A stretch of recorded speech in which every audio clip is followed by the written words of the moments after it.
Hi, welcome to Talent Sprint's Banker's Choice program. In this session, we're going to look at pronouns. Now, what are pronouns? Pronouns are noun equivalents. Basically, these are words that are used instead of a noun. For example, Kirti has a beautiful smile. So, I know Kirti is the noun. If I have to replace Kirti, I'd say she has a beautiful smile. So, she is my pronoun there. Or, for example, orange is a fruit.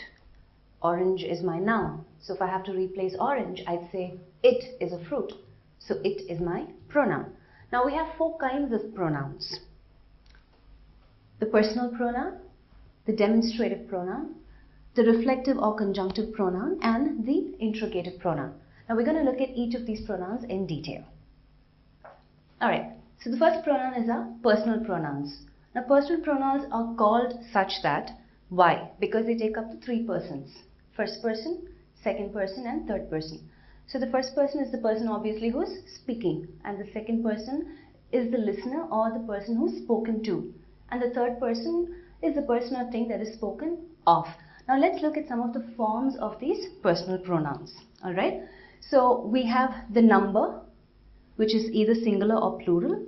We have the person, which is either in the first person, second person, or third person.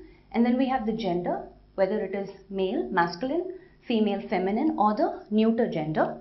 And then we have the personal pronouns, which are either taking up the subject form or the object form.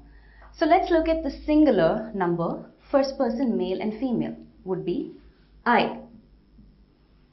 And the object to that would be me. So for example, I play tennis.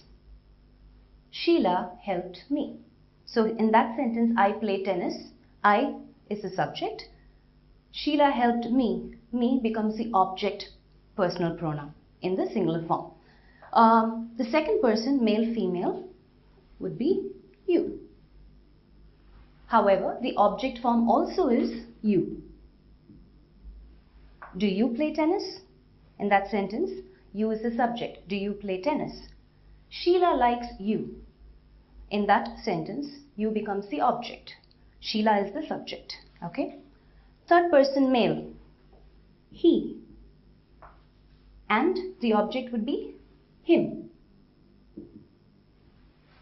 Say for example, he runs fast. In that sentence, he is the subject. Did Ram beat him? In that sentence, him is the object. So he runs fast, subject, he. Did Ram beat him? Him, object. Female. She is the subject and the object is her. So, let's say for example, she likes swimming. Or, she does know to play. So, she is my subject. Does Sheila know her? Or I could say she is smart. Does Sheila know her? Singular person, neuter. Neuter gender, subject is it and the object also is the same, it.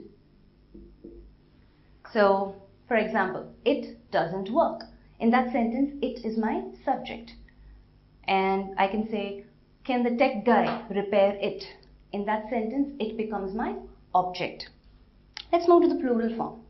The first person, male or female, the subject would be we. And the object would be us. Yeah. So for example, we went home. In that sentence, we is my subject. Sridhar dropped us.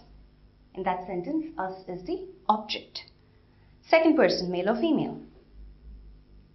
Subject would be you. The object is also you. So if you notice, the singular and the plural, the second person, it remains the same, the subject and the object. Here also it is you. And here in the plural form also it is the same. So that doesn't change.